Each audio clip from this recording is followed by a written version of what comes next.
आइए जानते हैं आज की कुछ अंतर्राष्ट्रीय खबरों को। पहले एक नजर आज की हेडलाइंस पर। महाराष्ट्र में आफत की बारिश, मुंबई में फिर मुसीबत बनेगा मौसम। बीजेपी के वरिष्ठ नेता प्रभात झा का निधन, लंबे अरसे से चल रहे थे बीमार। केशव प्रसाद मौर्य की राह चले ब्रजेश पाठक, सीएम योगी आदित्यनाथ को दिया बड़ा झटका। पाकिस्तान ने अमेरिका में उठाया कावर नेम प्लेट मुद्दा। अमेरिकी संसद में भी हुआ नेतन्याहू का विरोध, बाइडेन से मुलाकात में क्या होगा। सैनिकों की लाशों से अंग चुराकर बेच रहा रूस, यूक्रेन के सैनिक की पत्नी ने लगाए संगीन आरोप।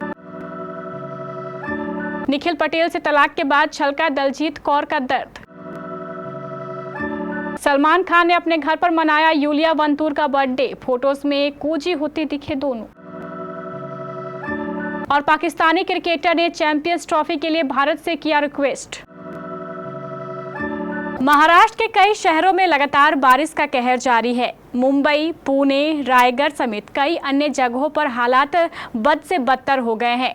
लगातार बारिश के कारण सड़कें, रेल पटरियां और लोगों के घरों में पानी भर गया है। राज्य की राजधानी की सार्वजनिक परिवहन सेवाएं प्रभावित हो गई हैं। लोकल ट्रेन देरी से चल रही हैं, वहीं कई उड़ानों को भी रद्द कर दिया गया है। भारी बारिश से लोगों को परेशानियों का सामना करना पड़ रहा है। मुंबई में लगातार बारिश के कारण जलभराव हो गया है। कम से कम 11 उड़ानों को रद्द किया गया है। हवाई अड्डे पर उड़ानें बारिश से प्रभावित हुई हैं। इंडिगो और स्पाइस जेट ने यात्रियों को उड़ानों में देरी की चेतावनी दी है। वहीं एयर इंडिया ने रद्द उड़ानों के लिए पूर्ण वापसी की पेशकश की। मध्य प्रदेश बीजेपी के वरिष्ठ नेता और राज्यसभा सांसद रहे प्रभात झा का कल निधन हो गया। वह लंबे अरसे से बीमार चल रहे थे। मेदांता अस्पताल में उनका इलाज चल रहा था। वह मूल रूप से बिहार के रहने वाले थे। राज्यसभा से 2 बार सांसद रहे बीजेपी नेता प्रभात झा ने दिल्ली के मेदांता अस्पताल में अंतिम सांस ली। वह बीजेपी के कई अहम पदों पर रहे थे। दिल्ली, पंजाब और चंडीगढ़ के प्रभारी भी रहे थे। मध्य प्रदेश के मुख्यमंत्री डॉक्टर मोहन यादव ने एक्स पर पोस्ट में कहा है कि भारतीय जनता पार्टी मध्य प्रदेश के पूर्व प्रदेश अध्यक्ष और वरिष्ठ नेता प्रभात झा जी के निधन का अत्यंत दुख समाचार प्राप्त हुआ है। बाबा महाकाल दिवंगत आत्मा को अपने श्री चरणों में उन्हें स्थान दे एवं शोकाकुल परिजनों को इस भीषण वज्रपात को सहने की शक्ति दे। लोकसभा चुनाव के बाद भारतीय जनता पार्टी की उत्तर प्रदेश इकाई में कथित तौर पर अंदरूनी कलह मची हुई है। डिप्टी सीएम केशव प्रसाद मौर्य को लेकर अलग अलग दावे किए जा रहे हैं। इन सब के बीच उप मुख्यमंत्री ब्रजेश पाठक को लेकर भी बड़ी खबर आई है। दावा किया गया है कि ब्रजेश भी केशव की राह चलने जा रहे हैं। सीएम योगी द्वारा बुलाई गई समीक्षा बैठक में गुरुवार को केशव प्रसाद मौर्य नहीं गए। आज की बैठक में ब्रजेश पाठक के शामिल न होने का दावा किया जा रहा है। कल प्रयागराज मंडल की समीक्षा बैठक थी, आज लखनऊ की है। सूत्रों के मुताबिक इसके पीछे कहानी 25-25-25 जिलों के बांटने वाली है। उत्तर प्रदेश समेत कई राज्यों में कांवड़ यात्रा रूट में दुकानों के ऊपर नेम प्लेट लगाने के आदेश पर सुप्रीम कोर्ट ने भले ही रोक लगा दी हो, लेकिन भारत का पड़ोसी देश पाकिस्तान इस मामले को लेकर अमेरिका तक पहुंच गया है। पाकिस्तान ने इस मुद्दे को अमेरिका में उठाया है और कहा है कि ये एक धार्मिक मुद्दा नहीं है। पाकिस्तान के इस रवैये को लेकर चारों तरफ चर्चा हो रही है।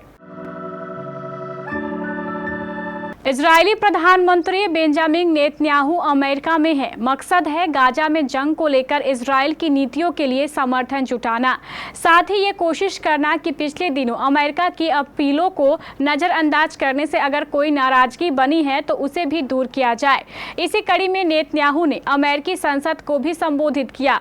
तो क्या अपने मकसद में कामयाब हो पाएंगे नेतन्याहू? इसी पर चर्चा आज लगातार हो रही है।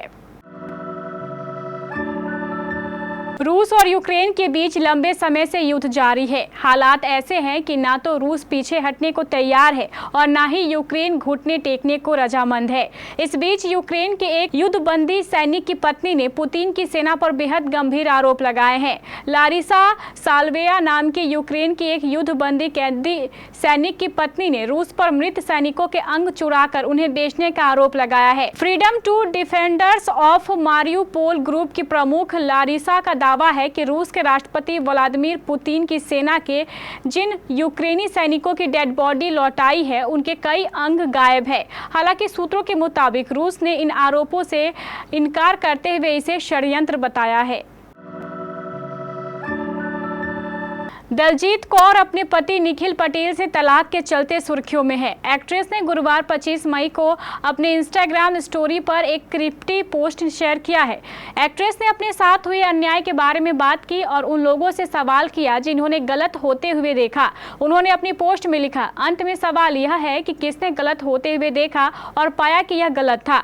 जब ऐसा हो रहा था तब मुझे बताया कि यह गलत था। उसमें से मेरे साथ भी कुछ लोग खड़े थे। दलजीत ने आगे बताया कि उन्हें नहीं पता कि भविष्य में उनके साथ क्या होगा, लेकिन उन्होंने आगे का रास्ता तय करने के लिए भगवान पर भरोसा जताया है। वे आगे बोली, मैं यह भी देखना चाहती हूँ कि इस जर्नी में आगे क्या होगा और वे कौन थे जो मेरे साथ खड़े थे और वे कौन थे जिन्होंने दोनों तरफ रहने की सुविधा को चुना। सलमान खान और उनके परिवार ने 24 जुलाई को यूलिया वंतूर का जन्मदिन मनाया। सलमान के जीजा अतुल अग्निहोत्री ने अपने इंस्टाग्राम स्टोरी पर कई फोटो भी शेयर की। एक तस्वीर में अर्पिता खान, आयुष शर्मा, अलवीरा अग्निहोत्री और अरहान खान दिखाई दे रहे हैं। एक फोटो में यूलिया को चेहरे पर मुस्कान और खुशी के साथ सलमान के कंधों पर झुके हुए देखा जा सकता है, जबकि सभी लोग जश्न की रात को एंजॉय कर रहे हैं। सिंगर और संगीतकार हिमेश रेशमिया भी यूलिया वंतूर की बर्थडे पार्टी में शामिल हुए और इवेंट से तस्वीरें शेयर की। फोटो में उन्हें दोस्त मीका सिंह, पलक मुंछाल, पलाश मुंछाल, शेखर रवजियानी, सोनाक्षी सिन्हा के पति जहीर इकबाल और आयुष शर्मा के साथ देखा जा सकता है। चैंपियंस ट्रॉफी 2025 का आगाज इस बार पाकिस्तान में किया जाना है। इसके लिए भारतीय टीम का वहां ट्रैवल करना अभी तक तो काफी मुश्किल नजर आ रहा है। बीसीसीआई और पीसीबी के बीच इसे लेकर अभी तक कोई भी बात नहीं हुई है। टीम इंडिया ने आखिरी बार साल 2008 में पाकिस्तान का दौरा किया था। इसके बाद से दोनों देशों के बीच चल रहे राजनीतिक तनाव के कारण भारत ने एक बार पाकिस्तान का दौरा नहीं किया। पीसीबी ने भारत को पाकिस्तान में क्रिकेट खेलने को लेकर कई बार प्रयास किया, लेकिन भारत ने एक भी बार अपने रुख को नहीं बदला। साल 2023 में खेले गए एशिया कप के दौरान भी टीम इंडिया ने अपने सभी मुकाबले श्रीलंका में खेले थे। इसी बीच पाकिस्तान के एक ऑलराउंडर ने भारतीय टीम से रिक्वेस्ट की है कि वह चैंपियंस ट्रॉफी के लिए पाकिस्तान आए।